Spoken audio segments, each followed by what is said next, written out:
there are two other quite important things to come. Sir Angus Grottart is rumoured to be in Madrid, where he is doubtless defending the results of or explaining the results of the election to bewildered Spaniards today.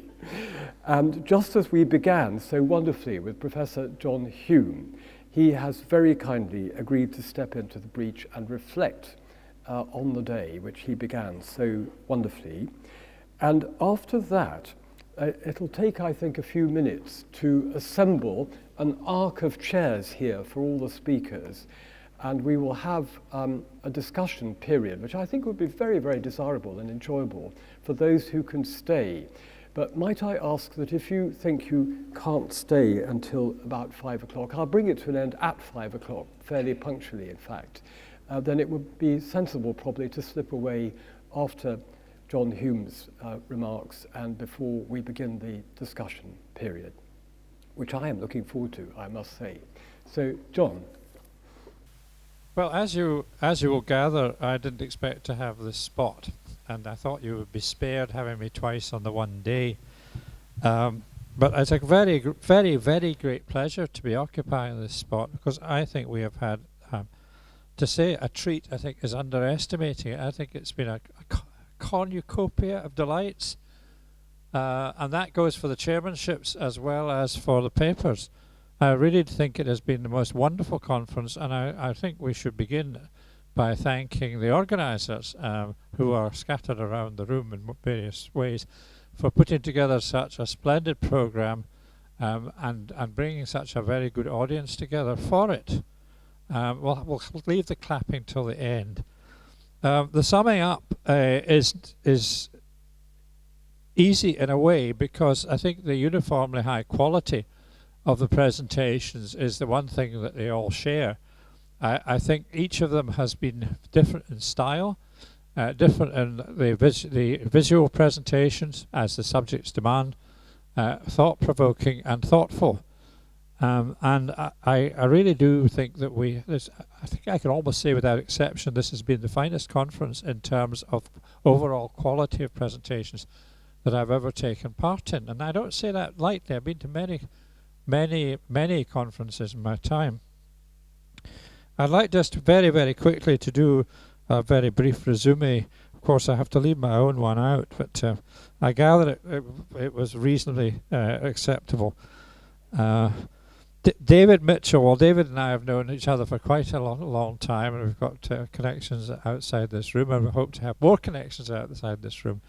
David always manages to bring to what he says about the ornamental iron founding industry something new, and he did it again today. And I was particularly impressed, David, with the South American examples you showed, which are on a scale that really I had not in my wildest dreams envisioned. But apart from that, what you had to say about these two firms, both of them very well known to me, was as always refreshing and stimulating. And it was nice to be reminded of the quality of the work of both of these very important firms. I've managed to photograph in its last moments almost the frontage of the McFarlane Works in Apostle Park. I also photographed the Sun Foundry, not realising that there was actually anything inside that reflected the use of the building by anyone other than Fife and McGrowther. Emily's, I've heard Emily speak about ship models before. Again, she brought a new slant to it. What you may not know is that Emily has been working for some years, in fact many years I think, on an illustrated catalogue of the ship models in the Glasgow Museum's collection. And I hope this may be published within the foreseeable future. And if any of you have any connections that would provide some money to help with that,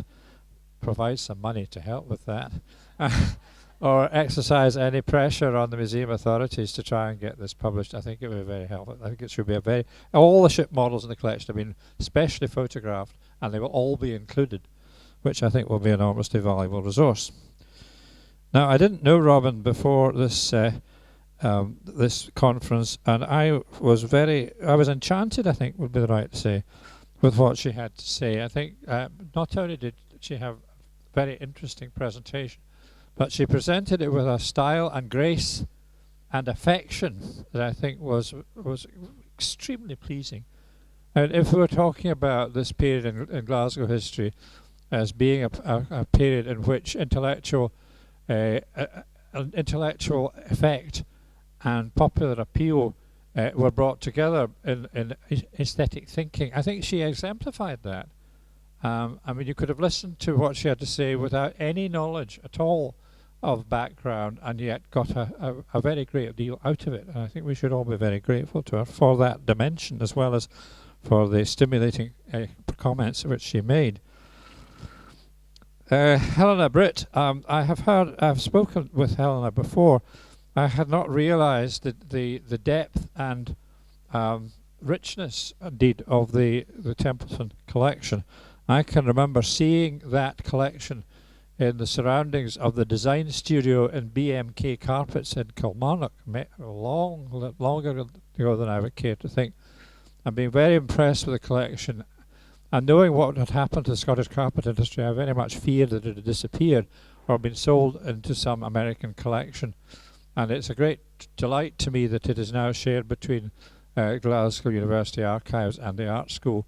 And I think she showed enough to illustrate just what an extraordinary firm in its own way Templeton's was. And it was entirely analogous in a way to Macfarlane's, although dealing in two dimensions rather than three.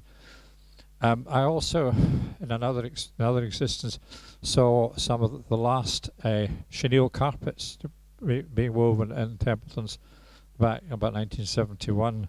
And it's a lovely process, but I won't go into that today. And then after lunch, we had Ian, and Ian's an old friend, and it was lovely to hear what he had to say about Homewood. I actually omitted Homewood from my presentation this morning because I had to cut down. But I thought because you were talking about it, Ian, I would leave it out. But what a very, very interesting story. In a way, it's particularly interesting to me because when I was a small child, I lived within walking distance of Homewood. I never saw it, of course, because it was a school. But I did see the remains of the Mildenhall paper mill, and it was the fascinating appearance of walls with broken pipes hanging out of them that inspired my interest in industrial history and led, I suppose, indirectly to my being here. And then Sally again is a speaker I've heard many times before. And I thought Sally's perspective on design was fascinating, particularly the design of the windows for the Maryhill Borough Hall, which I was asked to comment on a number of years ago, by virtue of the subject matter, not on the treatment.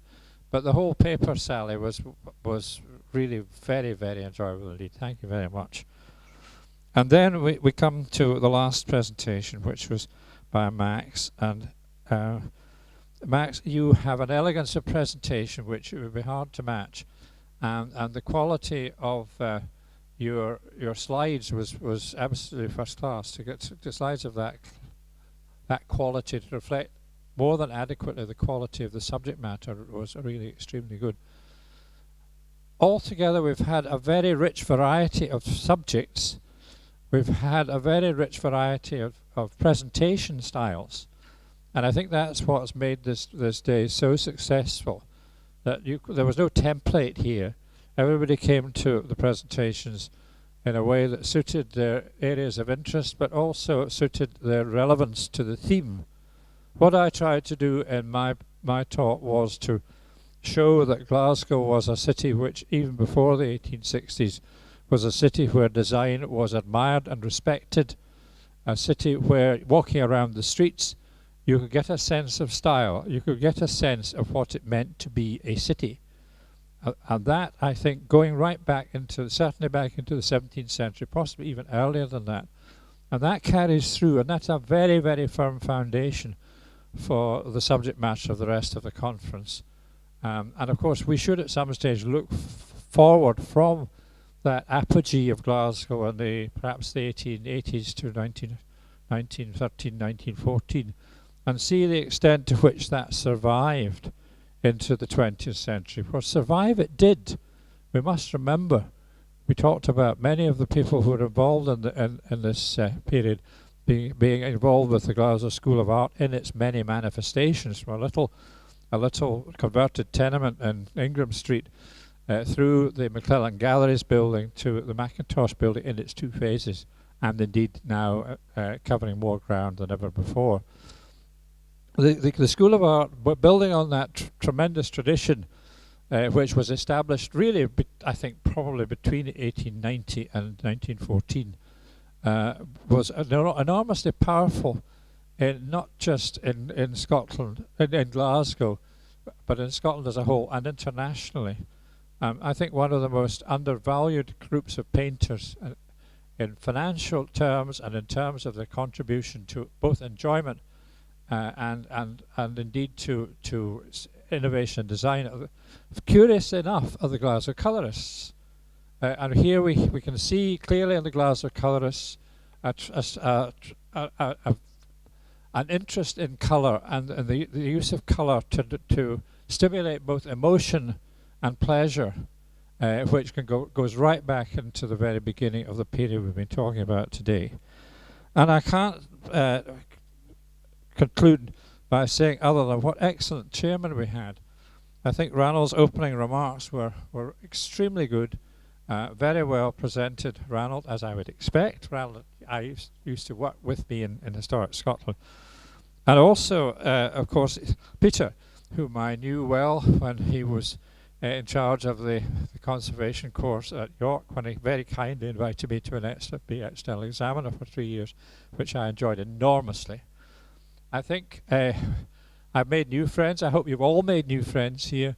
It's been a very good forum for that, and I hope it will be the beginning of a whole series of events which is already planned and which may spin off in other directions to reflect on this wonderful period, not only in Scotland's history, but in Scotland's position in international terms. Thank you all for coming. Thanks to all the speakers. Thanks to the chairman. Thank you very much. I always feel nervous when people ask for questions, because often what we most want to do is to make a comment or a suggestion or a reflection. But all those things and questions, I'm sure, will be equally welcome to members of the distinguished panel I have on either side of me. But one question was articulated to me over tea, and I'm looking for Andy. There you are. Good. Would you like to ask your question? A microphone is coming. Yes, thank you. The question is really about what's exhilarating was the breadth and all that talent that Glasgow produced. It's so much, so rich in that Victorian sensibility that I get a bit lost as to where the drive is behind it, or is there a demonstrable aesthetic truth in all these sensibilities, or is the truth something alluded to symbolically? It's really just a comment more than, well, that was it. Well, you've set the ball rolling. Thank you very much. Who'd like to respond? Robin, would you? Could you hear the question again? Well, I guess what popped into my head about that in terms of the drive, I mean, I think actually other people here can probably answer some of the drive question better, but something that you said just made me think about the fact, as we all know, that as much as Macintosh is the most lauded person, he actually had the least successful career in the end. I mean, this is the conversation as much as I'm a Macintosh person. If you really want to look at output and a successful, career, and you compare Macintosh to Burnett, it's a crazy difference. So, in terms of sort of that truth, or where does it come from? It's a very interesting question, and I guess what popped in my head is that he was hugely popular and died out because it was like a trend, and he couldn't get the work here. So you love him, and then Glasgow loved him, and then they hated him, I guess, and maybe that's harsh.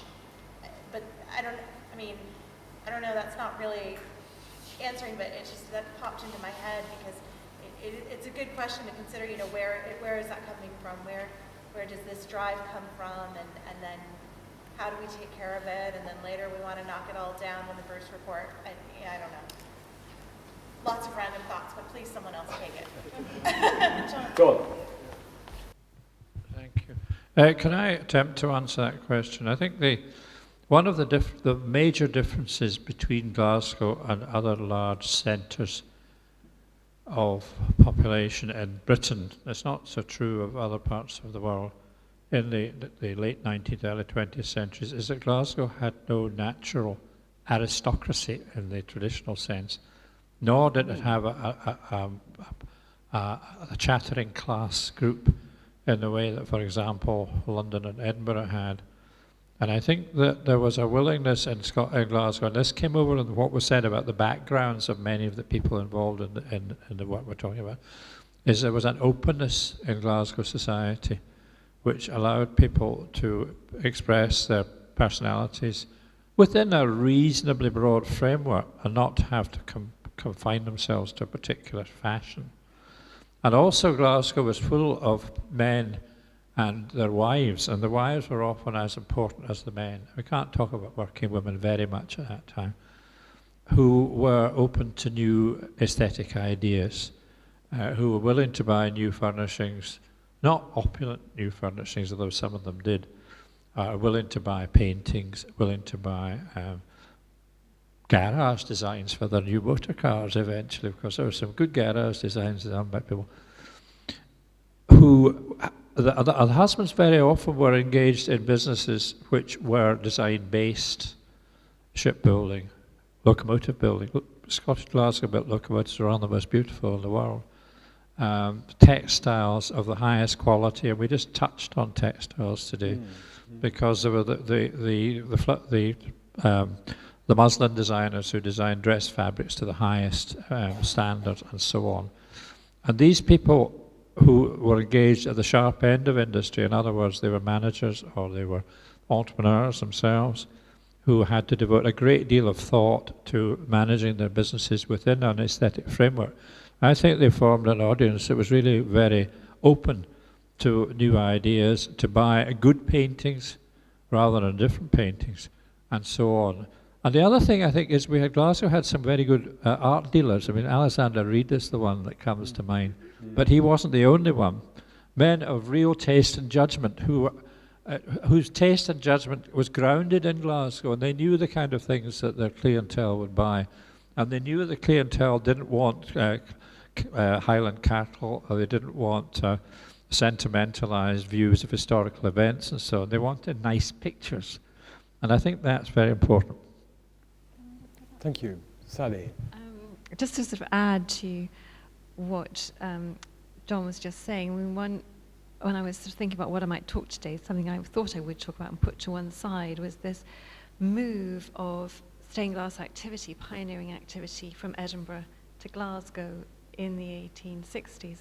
And up to that, from the 30s, 40s, 50s, it's all happening in Edinburgh. And both Adam Cottier and Adam train in Edinburgh, have their early art education in Edinburgh, and then they see a new opportunity over here. And I think it has to do with exactly what you were saying. It's not just that the market's a bit saturated in Edinburgh and that Ballantyne's got it all stitched up. And their work transforms. I mean, there are a lot of the lessons, the training, the discipline, the actual core skills have been laid down in Edinburgh, but it's moving here into a completely different climate, whatever that is, and I think you've described it very well, is what creates this innovation and difference. Right? Thank you very much. Anyone else on the panel like to reflect and respond? No. Well, thank you, Andy, very much. You've got the ball rolling in a splendid way. Very helpful. Thank you.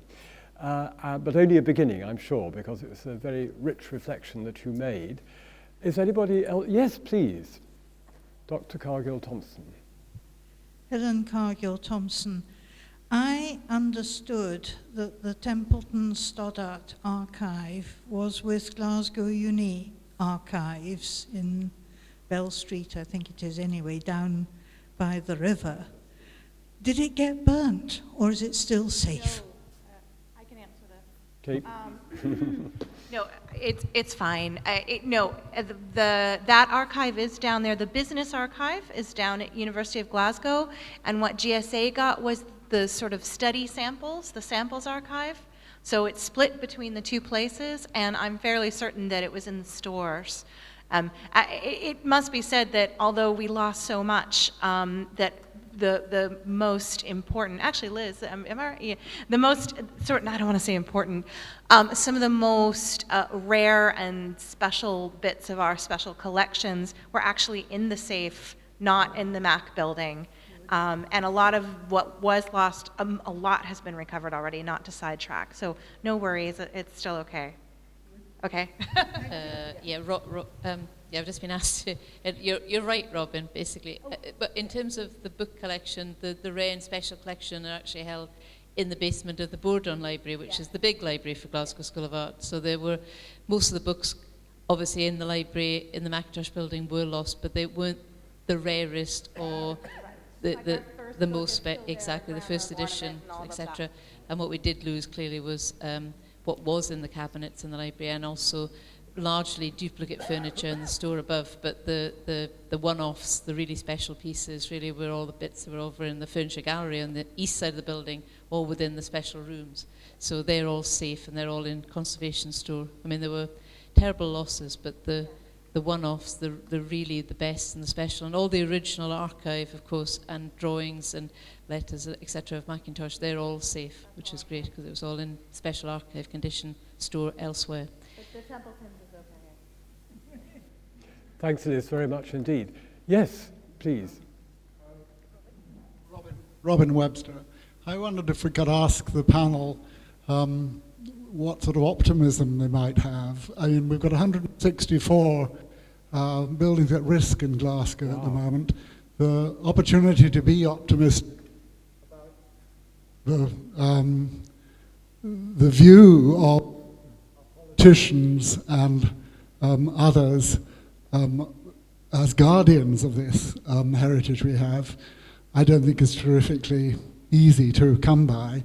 And I just wondered, in the light of last night's result, does anybody feel optimistic? Thank you. I'm going to ask Max to start a reply to that, because he really panicked me towards the end of his paper when he showed those wonderful houses shut up and really at risk in a big way. So thank you very much for the question. I'm not involved in conservation of buildings, so I'm just going to give you my personal thoughts. I was horrified when I was preparing the talk to revisit some old friends, as it were, and see that they were boarded up. I knew that the Elms was, but I had no idea that Cairndhu was now boarded up and had been for 5 years. Although I understand that for one night a week someone visits it to make sure it's all right. But I have to say I'm a little pessimistic. Perhaps the optimistic thought would be that if the government of Scotland or the controlling party has changed, that a sense of Scottish pride would perhaps carry through, especially when these irreplaceable buildings are threatened. But I'm pessimistic too. Recently, an auction was stopped in the southeast of England because a number of windows from another Scottish house by Cottier had been removed and were put up for sale. And in fact, because they'd come from a listed building, it was deemed to be illegal and the auction was stopped and the lots were seized. But we only knew about it at the V&A because someone had contacted us to ask our opinion on them before they went under the auction block. And then the next contact we had was from the police, in fact, asking if anyone had been in touch with us about these windows. So I really have a sense of slight pessimism that things will be pilfered, and one has to watch that very carefully. Thank you. John, would you like to add a word? I would just like to say, I used to work for Historic Scotland. I'm currently chairman of the Royal Commission on the Ancient and Historical Monuments of Scotland, which will cease to exist on the 1st of October. And my opportunities for comment are very limited because of my past and present roles. What I would like to say is that politicians want not just to get votes, they want to retain votes. And it's open to all of you to lobby your MPs and your MSPs as hard as you can in order to achieve your objectives. I would say that to any audience. I think that this audience might listen. Thank you. David, would you like to say something about this? That's not unfair. This is where I get myself into trouble. Okay, I'm going to be provocative. I obviously can't comment in relation to politicians and as a civil servant, but I think what I would encourage you to think about, I'm very close to what's happening on the ground within our own estate, fairly familiar where the NTS is, and I sit on the various panels of other heritage organisations across the UK. The world is very, very different than it was 10 years ago. Now, I would like to think that that's a temporary blip. I know that there has been some discussion over the past 12 months about looking at Scotland's historic environment holistically and in reality deciding what's actually important. There is a big challenge for me in our sector, and all of you, I hope you would agree with this. We're all incredibly passionate about this stuff. It doesn't really matter which facet we're interested in. And therefore, when times get hard, there can be a tendency sometimes to think about your own vested interests, and I would put my hand up, and John and I would be at the front of the queue shouting for industrial heritage because it's never had the recognition it deserves. But I wonder if the financial scenario that we're in at the moment is to continue for the long term, we're going to have a fairly serious debate about actually what is important. And I'm not so sure if our sector's ready or able to have that discussion. It's a difficult discussion to have because it's so multifaceted. It shouldn't be, because we're a small country. We kind of know what's important and what's not, for the most part. But potentially we're heading towards that discussion, and how we facilitate that discussion, how we have that discussion, how do we decide what's important, what's less important. I talk about this often internally at Historic Scotland, and if we can save 100 things on the Ark, which 100 things are we taking with us? And that's quite a tough conversation for our sector to have. Thank you. Sally.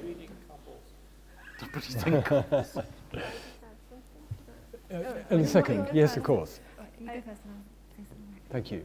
I just want to say that from a museum point of view, I think what David said is right, that you have to be quite pragmatic about loss at some point and make very, very hard decisions. Otherwise, in our case, we would be overwhelmed by objects and items that we know we've lost, that we would love to have, but potentially that would mean that we couldn't collect contemporary objects, which are the significant items of the future. And sometimes I feel that Glasgow has always been a go-ahead city that's always had the confidence to look to the future as well as to the past, and that we can't concentrate so much on history that we're not looking at what's happening now, the significant buildings now, the significant craft activities and things that are going on in cities, and the things that we should be collecting and looking at in more detail in present-day life as well. Thank you. Sally? Yes, of course. I'd just like to add something about the sort of academic situation that, given our size of population, Scotland has a concentration of a remarkable concentration of departments of art history. We have one in Edinburgh, we have one in Glasgow, we have one in St Andrews, one in Aberdeen, Dundee do a bit, all of them internationally high-ranking departments. None of them specialise in Scottish stuff because it's seen as a career dead end. You know, you're not marketable on the international stage. It doesn't attract grant money. Students don't want to undertake research on Scottish topics because they can't see a career destination. We're the sort of, look, we're all going grey and wrinkly. There isn't necessarily, oh, I am. Thank you, darling. You look more close. But it's, if we need to nurture, I'm deeply proud of the two ladies standing on the right over here, and they represent our hope for the future. But they themselves are going to start. It took me a long time. I won't tell you how old I was before I got my first permanent job as an art historian. I'm sure Max, Robin has just secured a post at which we're all delighted after years of making her presence felt and working very, very hard. The knowledge base, there's a lot of knowledge that's going to die with, with people that hold it. And we all try our best to publish, but we need to nurture a younger generation. But a lot of that is, we need to say, well, this is what you can do with this. If you do all of this years and years of scratching around in the dirt to be knowledgeable about X, you will get a job with Historic Scotland or the Royal Commission or the National Trust or in a university. But those jobs are like gold. And we really need to think about, research and knowledge is very, very important, but there has to be a career destination for that. And it's part of this problem. It all comes down to money, all sorts of things. But I see it as we're at risk of knowing an awful lot now, but not knowing nearly as much in the future. Just in my own subject, I don't have a sense at the moment, yes, of really passing, handing that on to somebody coming up behind me. Well, just that I don't think you can be very, very gloomy, but if you think how little was known about so much of this stuff even 20 years ago, and the critical thing, it always seemed to me, was to save the archive, and the fact that Templeton's is safe, and everybody here, and personally, well, I'd just like to pay a great tribute to the late Charles McKean, who encouraged, to the sheer exasperation of the Royal Commission, just encouraged us to collect things. I think there was 3 recessions in the architectural profession that all of us have done, and it's just amazing what Max has come up with, what's still being done. And it's not good, but you mustn't lose that. Human knowledge is very important, but the archives have to be the foundation of all of it, and it's not too late. Thank you very much. And I think we have a real responsibility as the articulate ones to defend the heritage on every possible occasion. And John's advice that we should be lobbying our MPs and MSPs is very much relevant to this. Robin. Yeah. Can I also just add, and thanks Sally for Sally was one of my amazing tutors. I told someone the other day that half of what I know comes from her, at least. And she raises a really good point about this. Obviously, I'm the outsider who was super excited and did see a future in studying Scottish culture and design, but I came from somewhere else to do it, and now I'm hopefully an insider. And I guess, according to some definitions, I can even say I'm a Glaswegian, because I live here, which I'm really excited about. But I also just wanted to say that I think it probably is really obvious, but it's also got to come from us, because conferences like this and this project are so important, because we have to establish the agency of the rich cultural heritage of the city in a much more solid way. And we've had these conversations and on the side, and even though I'm the avowed Macintosh girl, I'll be whatever. I think that the World Heritage bid based on Macintosh was a huge mistake. It should have been much across the board. Our architectural heritage is one of the best in the world. You have to go to cities like Budapest and things, I think, to match it. And we're not playing up the other people who are equally important. And we have to establish those things through new projects and rewriting old books that are still printed in black and white, and all of those things, and establishing it so that our MPs and everything can't look away. It has to be, because we're World Heritage at that point. So I think that, if I'm going to be a Pollyanna optimist about it, we've got to work and do that. So that's all.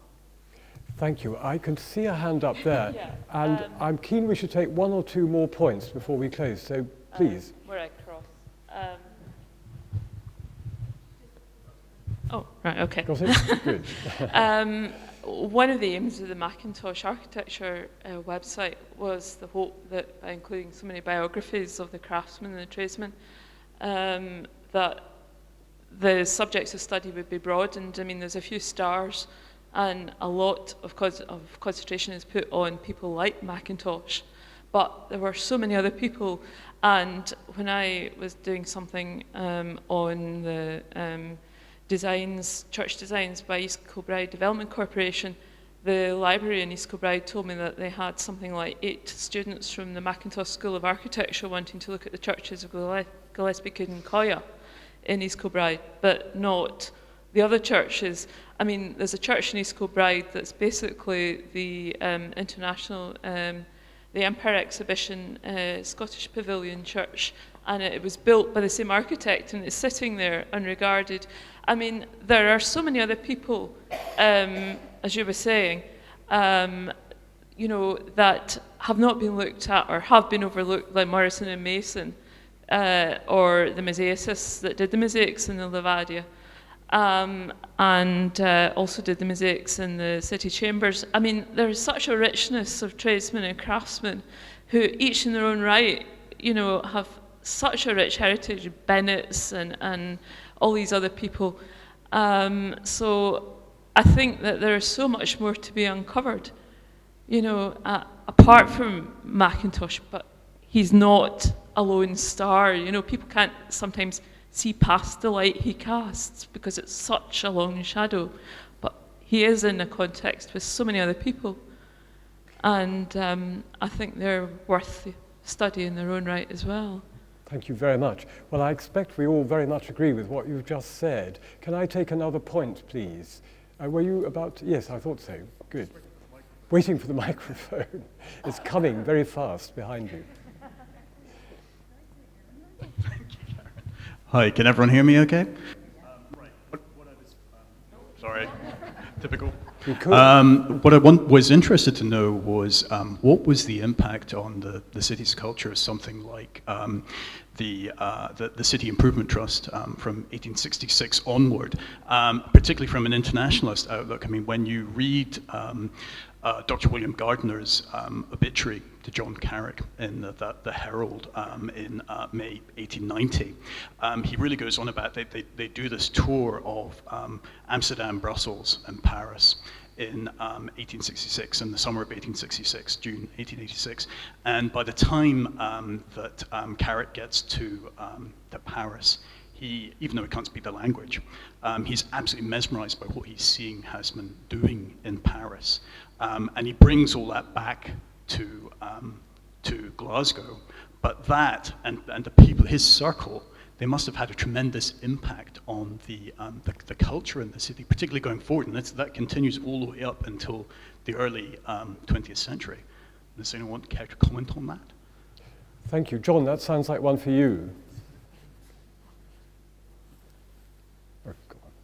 I think I can comment on that. Public health used to be one of the things I was interested in.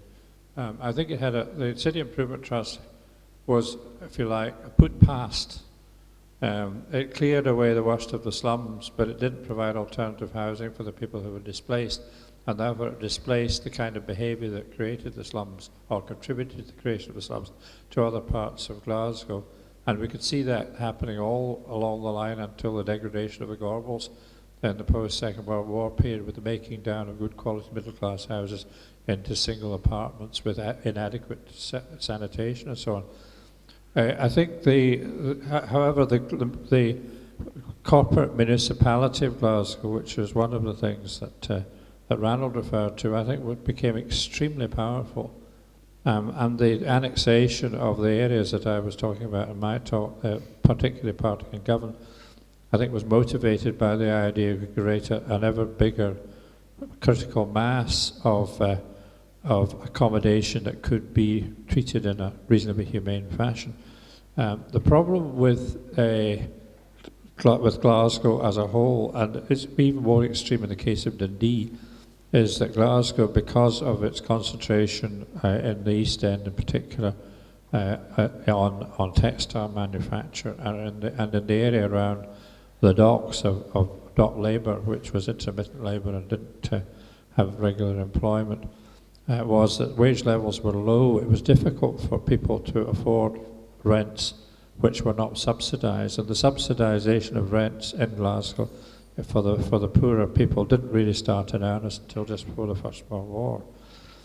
But the notion that by municipal activity you could improve the lot of the people, I think was already ingrained before 1866 with the creation of the Loch Catron water supply scheme, which was very, very far-sighted. And after it was extended in the 1880s, we had the best water supply probably of anywhere in Western Europe. The other things that were municipalised to a great effect were, first of all, gas. Gas supply was municipalised very successfully. Electricity supply, when it came along, was municipalised right from the start. The tram system, which had been very inadequately offered by a private company, was taken over by the corporation in 1894, completely revolutionised, and then electrified. And all these were means of ameliorating the lot of people. And one of the corollaries of the development of the tram system was that the routes along which the trams plied became shopping streets, and that meant that in most parts of Glasgow, nobody was within more than 100 or 102 yards of shops offering the basic necessities of life: grocers, butchers, dairies, and so on. The municipal ideal, which you can all read in the Mitchell Library, there's a wonderful set of publications produced over a period about municipal Glasgow, and they're well worth reading. Street cleaning, another thing that was systematized. Waterborne sewage disposal, which revolutionized infant mortality, and then sewage treatment, because at one time the River Clyde at Glasgow was almost being blocked by the amount of human excrement that was being dumped in it, but that was done away by the sewage disposal. So, and to a large extent, I think that was due to not just the public health movement that you were referring to, but also to earlier generations of public health officers from the 1840s. Although at Glasgow, I would be the last to claim that Glasgow was perfect, although those of you who know me well will wonder about that. I think that there was a very great deal done, and one of the triggers was the observations that were done elsewhere. The difference between Paris, for example, and Glasgow was that Paris was a big medieval city.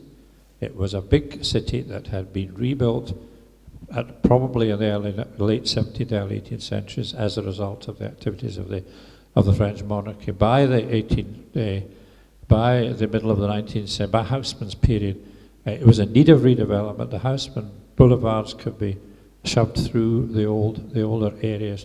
There weren't these older areas in Glasgow, and I hope that came over what I had to say. The only older area in Glasgow were the High Street and the Trongate, and the streets off them. And when the time came, the city fathers, through the City Improvement Trust, dealt with that, although not as successfully as one might have wished. Because so much of Glasgow was new build in the 1860s, large chunks of Glasgow had only been built the previous 20 years. You couldn't do a Haussmann style thing. Thank you very much. Well, time has effectively run out, and so I think we'll draw a line on it, but I'm rather impressed actually, because so often at the end of a long day there's not very much more to be said because we're all so tired, but both you, the participants, and the panel who've given so generously of themselves today, had plenty to say, and we could clearly go on for quite a long time. And there is a bar here, I happen to know, so it may be that some people will. I'm going to call on David Robertson in a moment to give an envoi, final envoi for the day. But I want to say thank you to the organist. I don't know if he's still here, but it was a thrill to hear that instrument played at lunchtime, even though we rather unchivalrously talked across it for much of the time. But, that was also part of the point of the day, was to talk to each other. And do you know, 3 of the speakers have confided to me at different times during the day. Of course, Sally at 9:45 a.m. was the clear winner, you might say. But 3 speakers told me that they were working into the wee hours in order to prepare for today. And I know well that phenomenon. No matter how far ahead you think about these things, they come to a point where you simply have to do that creative act and bring them all together. So, and I'd like to thank Michael and the boys up there, and all those, the committee especially, who have contributed to a wonderful day. Thank you.